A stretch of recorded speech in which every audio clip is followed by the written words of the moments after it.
أعماله تمثل عالماً أسطورياً مبدعاً بشعبياته وأبعاده التصميمية ورمزياته المتعددة من خلال ديناميكية التغيير. إنه ساحر الألوان، الفنان التشكيلي الأستاذ الدكتور حسيني علي، أستاذ التصميم بكلية التربية الفنية جامعة حلوان.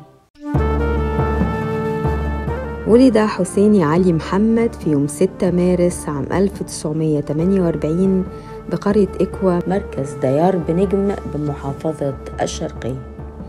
حصل على بكالوريوس فنون وتربية عام 1971 بتقدير عام ممتاز، والثالث على دفعته بكلية التربية الفنية جامعة حلوان. ثم حصل على درجة الماجستير تخصص تصميم من كلية التربية الفنية جامعة حلوان عام 1977، وبعدها حصل على دكتوراه الفلسفة في التربية الفنية عام 1983. بدأ عمله الأكاديمي كمعيد وتدرج إلى أن أصبح أستاذ للتصميم. أقام العديد من المعارض، منها أكثر من 10 معارض خاصة بمصر، إضافة لمشاركته الدائمة في معارض الفن التشكيلي الجماعية المحلية منذ عام 1969 حتى الآن، إلى جانب مشاركته بالمعارض الدولية. له العديد من المؤلفات العلمية، منها الكمبيوتر والتصميم، التراث الشعبي بين الأصالة والمعاصرة، رسوم الأطفال، رسوم الوشم الشعبي، جمالية الخط العربي، أطياف المكان، وغيرها الكثير، بالإضافة لمقالات متعددة بمجلات فنية داخل مصر وخارجها. له العديد من الأنشطة الثقافية محلياً ودولياً، كما أشرف وناقش وحكم للعديد من رسائل الماجستير والدكتوراه في جامعات مختلفة.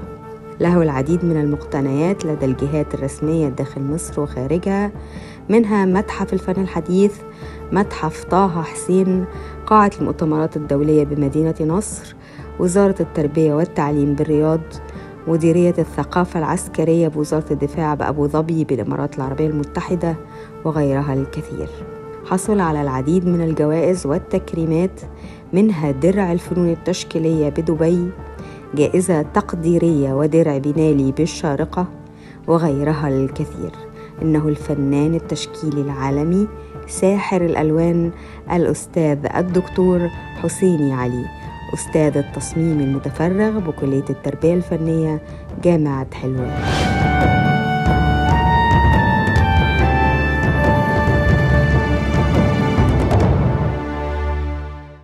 أعماله تعد امتداداً طبيعياً ومتنامياً لبحوثه الفنية السابقة، يتبنى فيها موضوعات مستمدة من البيئة المصرية من خلال منظور تاريخي شعبي. إنها منمنمات معاصرة تحكي طوافاً حالماً حول المدن والمنازل والساحات والطرق المتنوعة، حيث يأخذنا معه في جولات مليئة بالأحاسيس الرقيقة المليئة بالتفاصيل التراثية الدقيقة.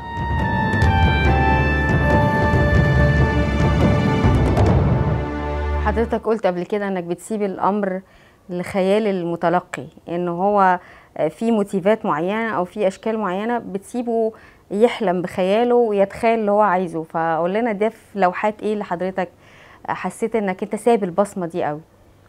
هو كل شغلي انا ما بفرضش اسم للعمل الفني، هو كوكتيل كده او تجميعه من الموتيفات زي ما حضرتك شفتي في بنيه تشكيليه. والمشاهد بيجي يتفرج يعجب او لا يعجب حسب ثقافته، يدرك او يرى زي ما حضرتك قلت، في فرق ما بين الادراك وله الحريه. لكن انا ما بفرضش لا اسم لوحه، وعمري ما حطيت اسم اللوحه. لكن في ناس بتيجي تقول لحضرتك احنا شايفين كذا، بتعبر عن ايه دي، اشرح. والعكس ممكن تسمع كلام متلقي او حد بيدرك اللوحه فيجي يحكي لك انا شايفها من وجهه نظري ازاي، فتحس يتوقف على الثقافه البصريه بتاعته. يعني إذا كان عنده ثقافة وقاري على الفن وفاهم الفن بيبقى ممكن تسمعه ممتع في الاستجابة أو للتجاوب معاه. وفي ناس تبقى ثقافتها تحترم مهما يكن ثقافته، له حس وله ذوق وليه خيال يحكي لك خيال تاني وممكن أتعلم منه. مش عيب أبدا. زي ما حضرتك قلت من شوية بتتكلم عن حضارات كتير خاصة بمصر. خلينا نتكلم عن الزخرفة الإسلامية تحديدا. هو مش هتلاقي حضرتك لوحة كاملة عن عن الاتجاه الفن الإسلامي.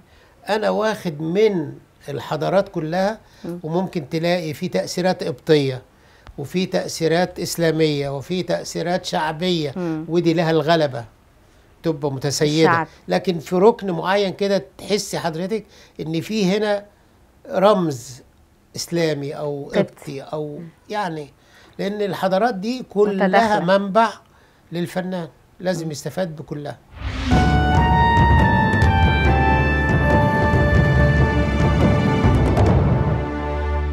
الرموز اللي حضرتك بتستخدمها بالنسبة للزخرفة الإسلامية أو أي حاجة من اللي حضرتك عديتهم، سواء الشعبية أو المصري القديم أو القبطي، ليها علاقة بالمعرفة الإنسانية؟ يعني أي حد متلقي للرموز دي ممكن ساعتها يقدر يستوعبها ويفهمها حتى لو مش دارس العلم ده؟ أكيد، لأن هو الفن الإسلامي كان له اتجاه وله فلسفة، فيغلب عليه التجريد والهندسيات والحاجات الأرابيسك. ده الفن الإسلامي، إلا فيما نظر في بعض الحضارات أو بعض البلدان اللي كانت تابعة للثقافة الإسلامية عملوا الأشخاص، رغم أن المفهوم أن الفن الإسلامي حرم رسوم الأشخاص، لكن لا، ما حرمش ولا حاجة، بس هي بصورة أقل، يعني ظهورها أو تواجدها في العمل الفني الحاجات اللي بيقولوا فيها أقل، لكن اللي يغلب الهندسيات والتجريد والتوريق أو الأرابيسك. لكن لما تشوف المصري القديم عمل كل الرموز، شوفي جدران المعابد وعليها كل الرموز وبجماليات عالية جدا، سواء حيوان أو إنسان أو نبات أو حياة طبيعية. الفن المصري القديم رسم الحياة، رسم الحصاد وتخزين الغلال وعمل فلاحة الأرض، كل ده مثله بلوحات سواء على جدران المعابد أو على البرديات. فدي ثقافة. متأثر حضرتك بالتوزيع بتاع الرسم الفنان المصري القديم على المعبد؟ جدا بحبها، لأنها أفقيات، رأسيات، مصفوفات، أنا شغلي كله كده حقيقي. بحس إن نفس التوزيع بتاعت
من وجهة نظر حضرتك رؤيتك لأهمية التعبير الفني عن الطفل؟ مهم جدا، وبيعمل توازن نفسي للطفل. يعني مهم ان الطفل يعبر، وخاصة عندما يكون عنده الاستعداد. يمكن انا تجربة عايشها، احفادي سايب لهم مطلق الحريه، والوان وورق فيهم كويس وعنده قدره فنيه عاليه جدا، وفيهم اللي مش يعني قدراته عنده قدرات تانية في حتة تانية. لكن انا ما بقول لهمش. احنا شفنا جانا فعلا، انا شفت لوحاتها قد ايه، حفيده حضرتك شغلها فظيع. حلو جدا. من ضمن اللوحات هي رسمه سوق سمك، وبعدين فجاه رسمه حاجه فيها زخارف كده، فبقول لها ايه دي؟ قالت لي ده كان بس لوح ازاز كده، باب لفت نظرها في سوق السمك، مع انه ده حاجه الواحد اكيد مش هيبص عليها، لكن هي واضح انها عينيها بتلقط حاجات معينه كده مش اي حد يشوفها. يعني على فكره بتحفظ الملامح كويس وتعبر عنها. يعني حد من العيله تعمل له بورتريه، وفعلا انا لما اشوف اقول لها دي فلانه. قعدوا مع حضرتك اتعلموا من حضرتك حاجه، ولا هم طالعين لوحدهم كده؟ والله يعني هقول لك ابدا، انا بوفر لهم بس امكانيات ان ورق الالوان ياخدوا زي ما هم عايزين. وسمعنا جانا كانت جايبه لي لوحات من على الحيطه، يعني بتعلقوا لها اللوحات. هو يعني لسه برضو في توأم، عندي توأم. البنت فنانه، الولد مش هتلاقيه بقى لاعب كوره، هتلاقيه ليه حاجه تانية مش لازم اهتمامات اخرى. لكن كويس. هي تقعد يحضرني، يا ريت كانت رسوماتها دي موجوده. مامتها كانت بتناقش رساله ماجستير ودخلت معانا القاعه، طلعت رسمه المنصه بالاساتذه بمامتها بالروب بالاشخاص اللي قاعدين، حاجه بانوراما رهيبه. انا مش عارف هي فين محتفظه بيها اللوحه دي ولا فين، يعني لكن انا مصورها. يعني بنتكلم عن الاطفال، لان قال لك علموا الطفل الفن واقفلوا السجون، فده علامه على انه السجون بس. الاطفال لو اتعلمت الفن حاجات كتير قوي هتتغير في حياتنا يعني. يا ريت.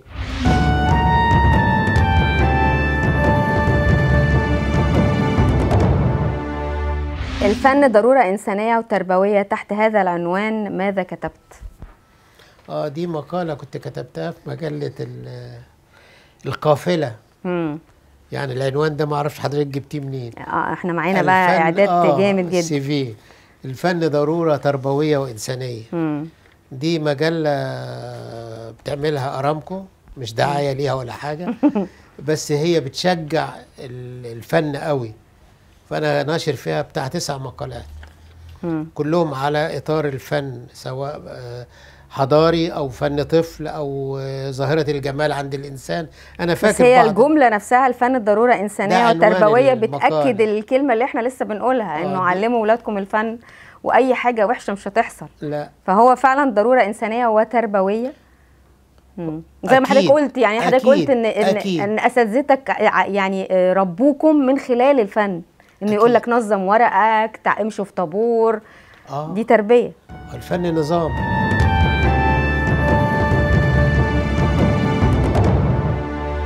تشكل المرأة العنصر المهم في أعمال هذا المبدع، تعد مرتكزاً أساسياً وعنصراً حيوياً يجتذب بقية عناصر حوله، فنجد المرأة تسيدت كثيراً من أعماله، فكثيراً ما عبر عن حالة التناسل التي تبدأ من المرأة وتنتهي إلى الأرض، الأم الافتراضية للإنسان بشكل عام والمرأة بشكل خاص.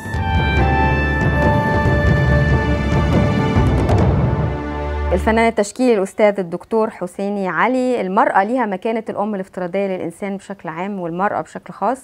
حضرتك تقول عنها إيه كأم وزوجة وابنة، ودورها في حياة حضرتك ومسيرتك الفنية؟ وده ليه بقى أنا بقوله؟ لأن أنا انبسطت قوي لما شفت إن لوحات حضرتك أغلبها بتعبر عن المرأة. هو يمكن كده جت في ظروف دلوقتي الهجوم شوية على المرأة والحاجات اللي بتحصل، لكن هي المرأة هي الحياة. المرأة هي الحياة، وإذا فقد العمل الفني إنسانيته ما يبقاش فن. والمرأة هي إنسانية، فهي الأم وهي الأخت وهي المرشدة وهي الرفيقة وهي كل شيء طيب. الست المرأة. ويمكن أنا يعني أحد الزملاء معايا في الكلية مسك لي لوحة عد الوجوه بتاعت المرأة اللي في اللوحة، مش عارف 17 أو قال لي إيه يا ابني؟ نفسك مش عددها. هو يعني أستاذي الدكتور محفوظ صليب عدهم في اللوحة. قال لي إيه ده أنت ومحجز عليهم، يعني هو من ضمن التعبيرات بتاعته. لان انا لما بعمل موتيفه او حاجه يمكن تلاحظي حضرتك عامل اطار حوالين، انت خايف عليهم. ويمكن ده نابع من انا عندي 3 بنات، فيمكن برضو الخوف اللي عليهم بيجي لا شعوريا كده، وان الواحد بيرسم يروح عامل لهم اطار حابسهم، مش حابسهم يعني خايف عليهم محاوطهم برعايه باهتمام بشجر وبنخل بنشوف يعني حاجات جميله، او بنخل تحديدا. فهي انا ما اقدرش اعمل لوحه من غير ما احط فيها العنصر المراه اكتر. يمكن 2 أو 3 اللي حطيت الرجل. بس انا مبسوطه لانه ده يقول ان احنا مش مجتمع ذكوري ولا حاجه. يعني احنا اغلب في اوقات يقول لك المجتمع الشرقي هو مجتمع ذكوري، لكن لما يبقى فنان كبير وبيعبر عن لوحاته وبيستخدم فيها المراه وشايف ان المراه هي الحياه، دي حاجه عظيمه جدا. هو على فكره احنا الثقافه بتاعتنا ما زالت ذكوريه. الثقافه مش اللوحه. لا، ما هي اللوحه تغير الثقافه بقى. صح. احنا ندعو ان اللوحه هي اللي تغير الثقافه يعني. لكن الفكر بتاعنا وثقافتنا برضو ما زلنا بننظر للمرأة نظرة شوية. وده حله ايه بقى؟ ان احنا نقرا كويس، نتثقف، يبقى عندنا ثقافة، يبقى عندنا فكر.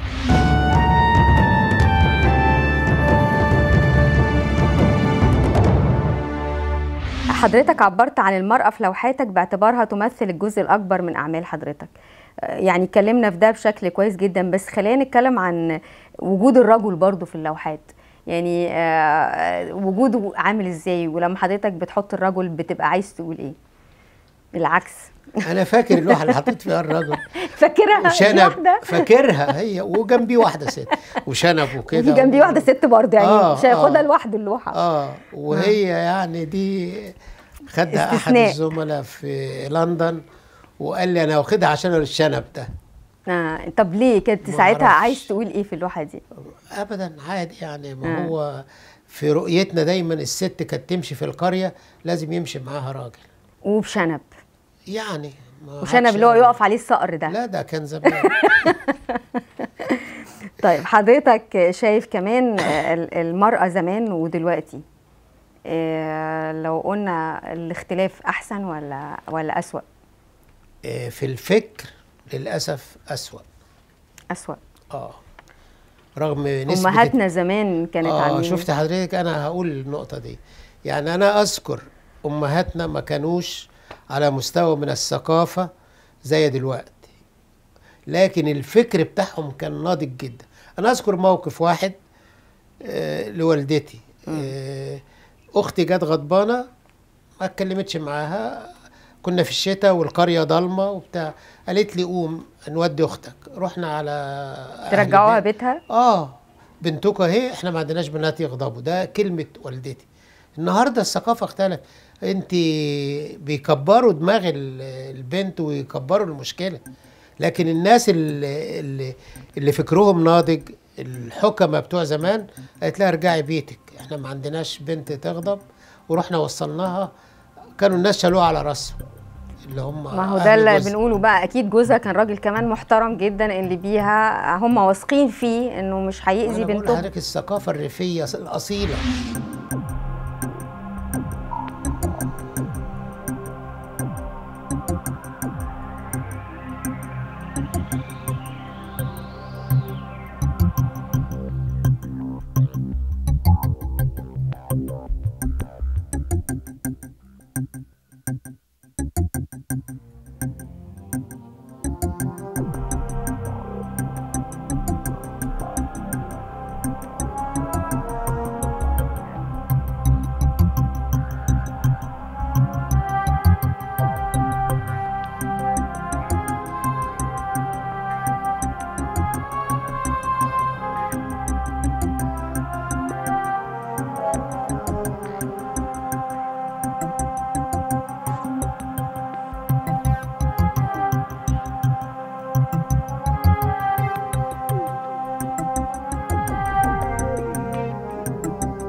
أعمال الفنان الأستاذ الدكتور حسيني علي متميزة الأسلوب، شخصيته واضحة وصريحة، شديدة الارتباط بالجذور والبيئة التي تبرز حب ووحدة الكائنات، فإبداعاته حشد ملحمي أو أغنية صاخبة الهتاف تدعو كل الكائنات للتجمع والاحتشاد في ترابط جميل حنون وتآلف محترم.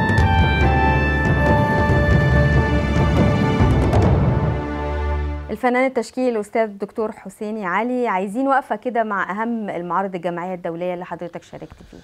هو المشاركة في المعارض كانت بحكم التواجد، يعني أنا عشت في أبو ظبي فترة وعشت في السعودية، فكنت بشارك في الأنشطة الفنية اللي موجودة في بتاعة أدنك أبو ظبي في المجمع الثقافي، وكنا ندوات وبحضر معاهم وبشارك بشغلي. وبنالي كانت عاملاه إعمار، شركة إعمار برضو دعيت لي وعملت فيه شغل. وفي الشارقة كان الطفولة برضو عملت فيها شغل وورش. فالحقيقة يعني اهتمام رائع، بيهتموا بالحاجات دي وبيجيبوا خبرات ويشتغلوا ويعملوا فن.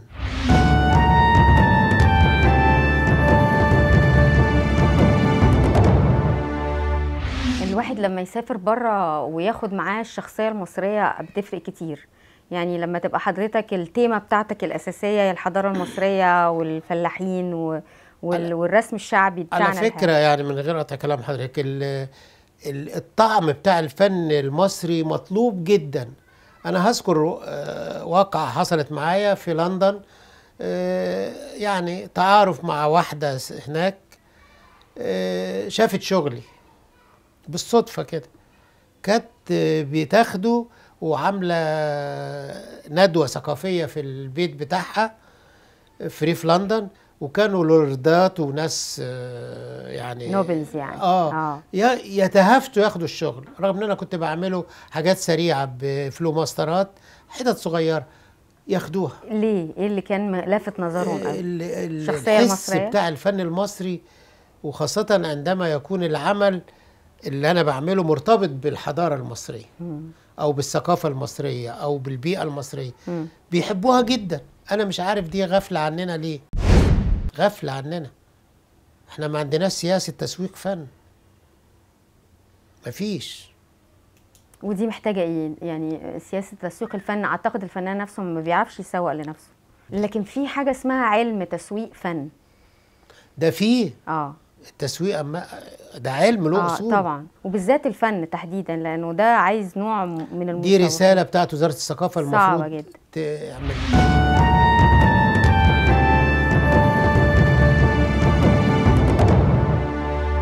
حضرتك سافرت، قعدت شوية في السعودية وقعدت شوية في دبي. الزيارات دي حضرتك طبعا سافرت أكيد بلاد تانية كتير، الزيارات دي أضافت لحضرتك إيه؟ هو حضرتك انفتاح على الثقافة وبتشوف الدنيا إزاي، زي ما قلت لحضرتك. يعني مثلا في لندن كانوا إزاي بيتعاملوا مع الفن، عجبهم جدا. أنا عشت فترة صغيرة في لندن، إزاي يعني إزاي هم بيقدروا ده. مفيش مدينة أو مفيش بلد اتأثرت بيها ورجعت رسمت لوحات لمكان معين؟ لا، ما رسمتش لوحات بتاعت بلاد غير مصر.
حضرتك عملت مهام فنية كتير جدا كلفت بيها وإسهامات عامة شاركت فيها، كلمنا عنها. هو طبعا في حاجات بتبقى من طبيعة الشغل، يعني تحكيم أعمال فنية، تحكيم رسومات، ورش عمل، مشاركة في مهرجانات بتتعمل، حاجات علمية متصلة بالمجال، اللجنة العلمية مثلا، لأن يعني عضو في اللجنة العلمية بتاعة ترقية الأساتذة والأساتذة المساعدين. دي مهمة صعبة جدا، إنك تقدري تقيمي هذا الإنتاج صح بما يرضي الله. لكن حضرتك لما بتشوف الشباب بتاعنا وتشوف الرسومات اللي موجودة دلوقتي، قادر تحط لهم صيغة معينة؟ لا. حاسس إنه هم ينقص اتظلموا؟ طيب قبل التسجيل أنا بقول حاجة، إن الولاد اللي بيخشوا قدرات عندنا مستوى وحش جدا جدا جدا، في قليل، في حاجات قليلة. الحاجة المهمة جدا بقى حكاية الظلم أو مش الظلم، هم اتظلموا بالتقنيات الحديثة. أنا عندي أحفادي بيجي من المدرسة يخش يمسك التابلت أو الآيباد أو الموبايل، كلهم. أما بقعد في البيت، دي في أوضة ودي في كل واحد مع نفسه وقاعد بيضيع وقت. ما عادش فيه، ما دي ظلم للجيل. فقد التواصل الاجتماعي، فقد الخبرة، هيتعلم منين؟ بيجي يخش على الموبايل. لا، صعبة جدا، صعبة جدا. مع ان في علوم ظهرت جديدة بالنسبة للفن والرسم، حاجات زي الانمي والكلام ده، وابتدوا يخشوا فيه، بس مش حاسة ان هو فن. ولا حضرتك شايف انه الحاجات الحديثة داخلة في الفن، و3 دي اللي بقينا نشوفه في الرسم بس فاقدة للروح. يعني مش انا شخصيا ما بحبش الكمبيوتر في الرسم اطلاقا، رغم ان انا كنت ماسك وحدة الكمبيوتر اول ما اتعملت في الكلية عندنا، لكن ما عملتش بيها رسم. حضرتك درست يعني تخصصات في الموضوع ده؟ درست اساسيات الكمبيوتر اللي هي تصميم، استخدمته في التصميم. لكن اعمل بيه فن لا. انا ممكن اقعد على الكمبيوتر وارسم بالفوتوشوب او كده او اي برنامج وادلتها وخلاص واقوم امشي، ما تحسش بيها. لا لا لا لا, لا. اطلاقا، رغم الناس بتدافع وبتقول ان الكمبيوتر هو وسيله، اداه زي الفرشه زي القلم. لا، فقد الروح والطعم والانسانيه بتاعت العمل الفن. طب ورسومات اللي هي 3 دي اللي هو يرسم الصوره وكانها بتنطق، لا دي برضه حضرتك مش معايا؟ مش فن؟ لا، ده رؤيتي الشخصيه. يعني انا مش مقتنع بيها.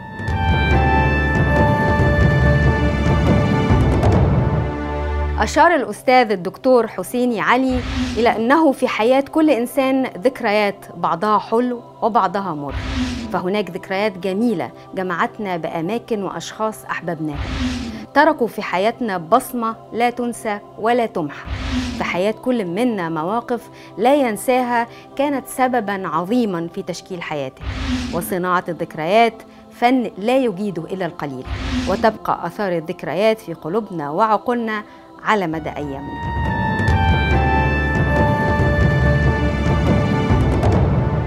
حضرتك كنا لسه بنتكلم عن بصمات الذكريات، وده هيدخلنا للفنان أستاذك الفنان الراحل سعد الخادم. احنا ابتدينا بيه مع بداية اللقاء، بس عايزين نتكلم عنه أكتر. وقتها قلت لحضرتك هنتكلم عنه. يعني للأسف احنا بننسى الرموز دي. سعد الخادم يعني بحفظ اللقب كان أب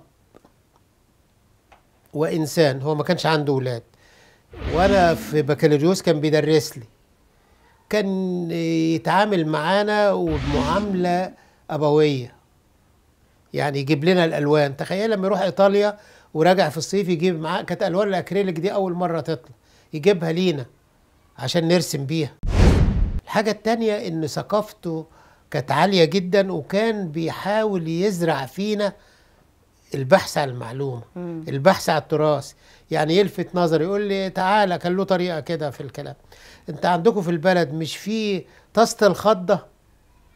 كان زمان بيجيبوها من السعودية، إناء نحاس كده وعليه دلايات وشراشيب وآيات قرآنية، يقول لك لما واحد يتخض حط فيها مية وسيبها تسمع 5 أذانات أو كم أذان وشربها له للطفل اللي اتخض. فالمهم لفت نظري ده تراث شعبي جميل طبعا. اللمبات القديمة الحاجات المكاحل، انا عندي مجموعه مكاحل، هو كان له الفضل انه وجهني اسال عليهم واجيبهم. مكاحل نحاس كانت بتتعمل في باكستان، بس قمه في الجمال، دقة طبعا. لفت نظري للحاجات الشعبيه. يعني خلاني يقول لي الشبابيك، اللي صور الشبابيك اللي عندكم في البلد، الشبابيك بتاعت زمان اللي كانت بتتعمل عاشق ومعشوق وحاجات كده، بنجارة شعبية، أصورها له. بلكونة في شباك في البلد ما كانش فيه بلكونات، أصورها وأروح له بيها، يلا نعمل منها شغل. الله. يعني بيجيب من التراث وإعادة صياغة وعمل فن. فهو فضله مش عليا لوحدي، ده فضله على ناس كتير جدا جدا جدا جدا هذا الرجل. بس جميل ان حضرتك تهديله المعرض ده اقل شيء باسمه. الراجل ده يعني انا هقول حاجه، واحنا طلبه ماجستير، كنت انا واحد زميل ليا نروح له في الزيتون اللي هو بقى متحف دلوقتي، عفت ناجي وسعد الخادم، البيت بتاعه، يقعد معانا، وريني يا ابني عملت ايه، النقطه دي كذا، لا عيد صياغه، اعمل سوي اكتب لو في ترجمه يقوم يجيب من المكتبه كتاب ويترجمه لنا على الفوري، لانه كان ثقافته عاليه جدا، وكان يحتضننا، يحبنا جدا كاولاده. يعني اقصد اقول ان هو غرس فينا. النهارده ما بقاش فيه. شكل لوحاته ايه؟ لو حضرتك شفت الرسومات لا له شغل كتير، فاكره هو وعفت ناجي الله يرحمه، وموجود في المتحف شغله وعفت ناجي. يعني اقصد اقول ان هو كان فيه ابويه في الفن.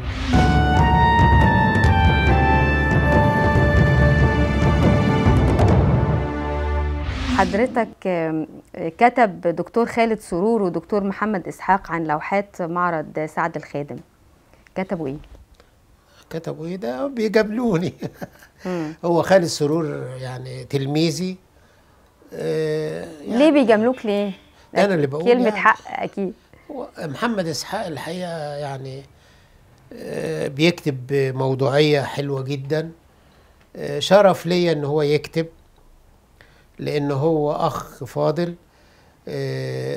يعني فضايله أو أفضاله على كل الناس في الكلية. على المبنى بتاع الكلية عمل فيه تطوير رهيب.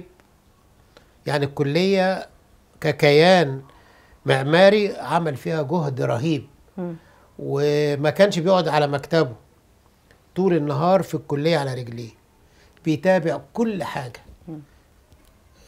يعني للأسف ما خدش حقه. خلينا نقول ايه الكلمة اللي لفتت نظرك في تحليله ونقده للمعرض؟ قال ايه؟ هو بيقول كلمة واحدة، إبداع، مبدع، بس. يعني بيلخص كل في كلمة واحدة.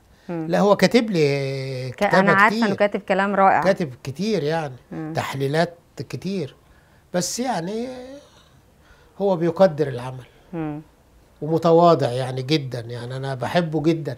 يعني أنا لما كنت أخش مكتبه لو فرض يقوم واقف، أقول له ما تقفش، يقف، أجي خارج يوصلني لغاية الباب.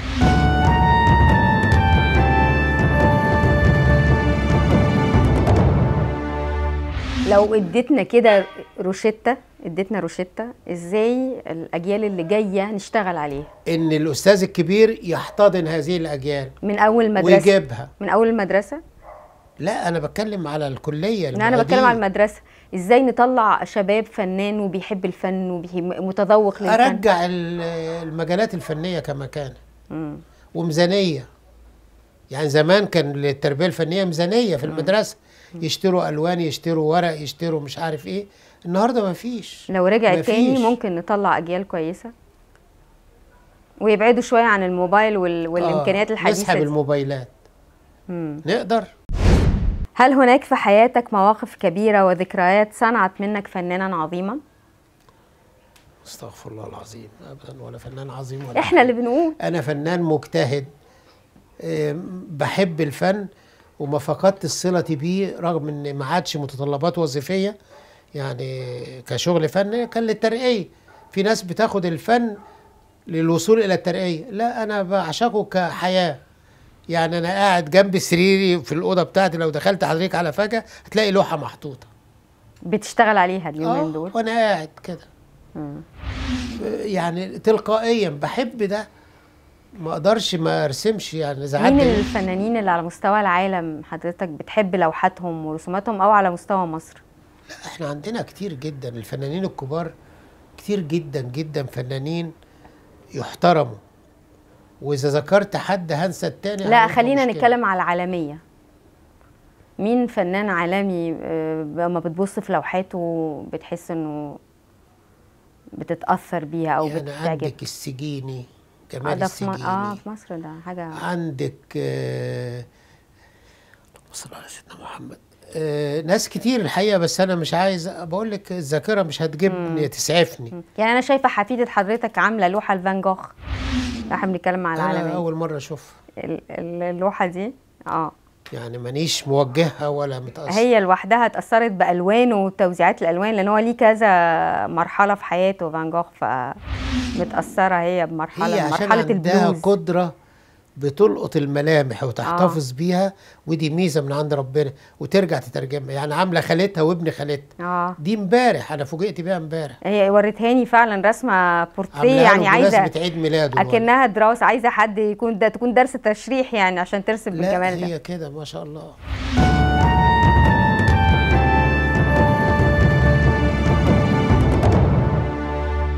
حكاية عروسة المولد معاك، يعني شايفين اكتر من لوحه لعروسه المولد. هي عروسه المولد جميله جمال مش طبيعي يعني.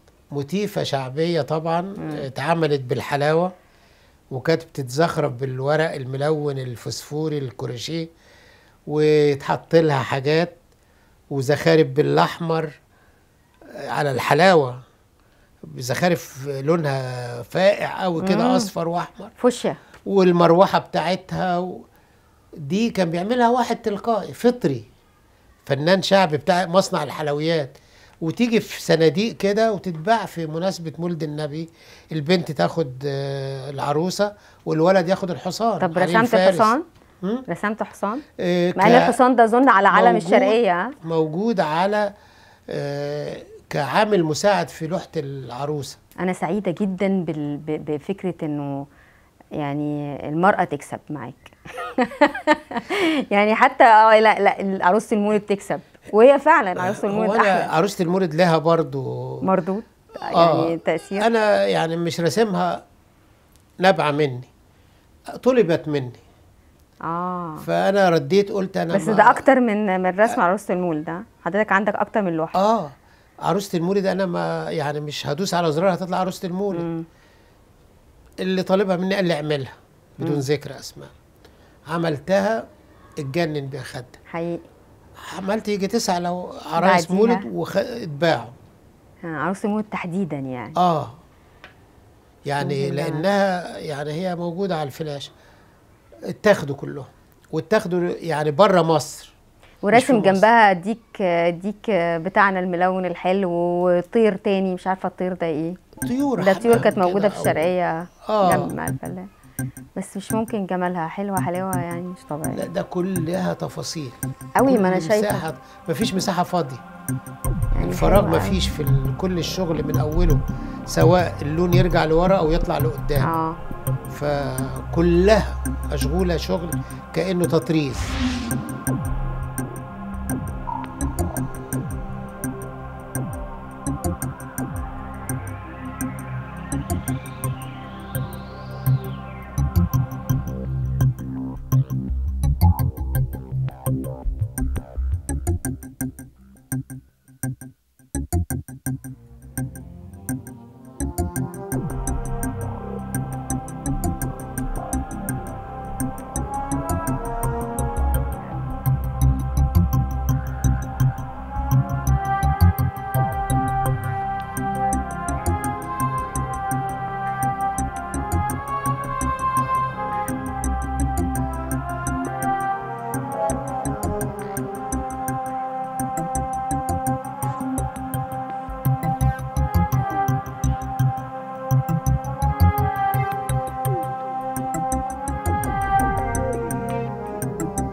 نجح الفنان المبدع الأستاذ الدكتور حسيني علي في ابتكار الأسلوب المناسب الذي يعطي كل الراحة في إخراج أحاسيسه المكنونة في تداعيات متدفقة الأشكال والألوان والموضوعات الحياتية المتعددة داخل التكوين الواحد. كل جزء صغير في أعماله يمثل عملاً مستقلاً تشعر في أعماله هوايته للاحتشاد والتداعي الملحمي لأفكار. الفنان التشكيلي الأستاذ الدكتور حسيني علي، أهم الجوائز المحلية والدولية اللي حضرتك حصلت عليه؟ هو كان في مسابقة بتاعة المركز القومي للفنون التشكيلية، النبات في حياة الإنسان، خدت الجائزة الثانية فيها رسم. كنت حضرتك راسم فيها إيه دي؟ يعني كانت ربيدو، علاقات نبات مع إنسان كده يعني. كانت لوحة كبيرة يعني بالأبيض والأسود بالربيدو، دي خدت فيها الجائزة الثانية رسم.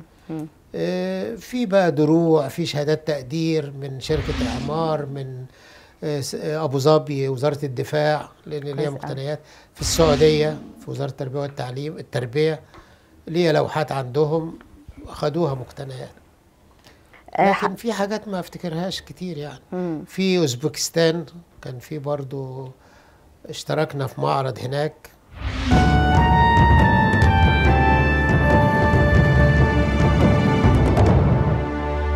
ممكن حضرتك تكلمنا عن أهم مقتنيات الرسم لحضرتك؟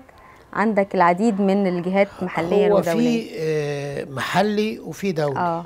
المحلي عندنا في الأوبرا ليا، في وزارة السياحة اللي في العباسية ليا، في يعني كتير في المتحف الفني الحديث، جمعية الفنون الأهلية واخدين لي شغل يعني، بس أنا مش مذاكره قوي الكمية.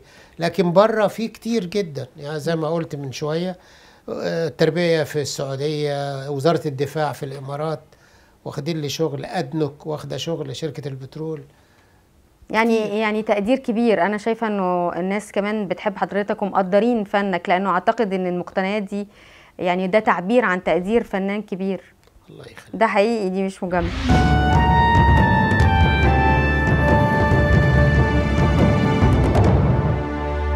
يا ترى أهم المؤثرات اللي انعكست على حضرتك فكريا وفنيا؟ هو أول حاجة البيئة اللي أنا نشأت فيها. عمري ما هنسى الجذور، هي الجذور بتاعت كون بقى الفروع امتدت إلى جهات أخرى بنت الشخصية بتاعت الإنسان ككل.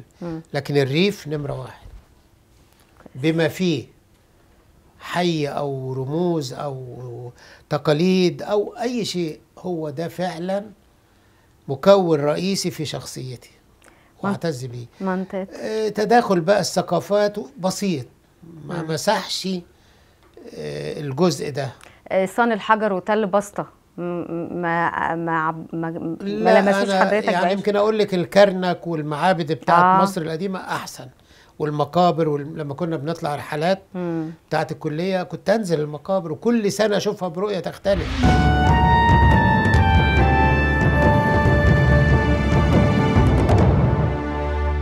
الفنان التشكيلي الأستاذ الدكتور حسيني علي، قبل ما نسيب حضرتك ونختم مع حضرتك، عايزين حكمة حضرتك بتعيش بيها. يعني أهم حاجة محبة الناس ومحبة أسرتي، وإن هم يعني ثروة، يعني أولادي ثروة مش فلوس ولا حاجة، هم أحسن من دي كده. دي اللي أنا خرجت بيه يعني. أنا وحضرتك متأثر كمان بالثلاث بنات، وباين طبعًا في لوحاتك انك متأثر بيهم جدا. طبعا أنا رغم الثقافة الريفية يعني، البنت الأخيرة الثالثة دي لما اتولدت جارتي بتقول لي ما تزعلش، مش معقولة، جت بنت ما كانش أياميها في السونار والحاجات دي. قلت لها بالعكس، ده البنات دولت نعمة من عند ربنا. طبعا. احنا عايزين نصيحة من حضرتك للشباب الصغير، تقول لهم ايه؟ يعني يا ريت يا ريت يا ريت نتمسك بجذورنا وثقافتنا.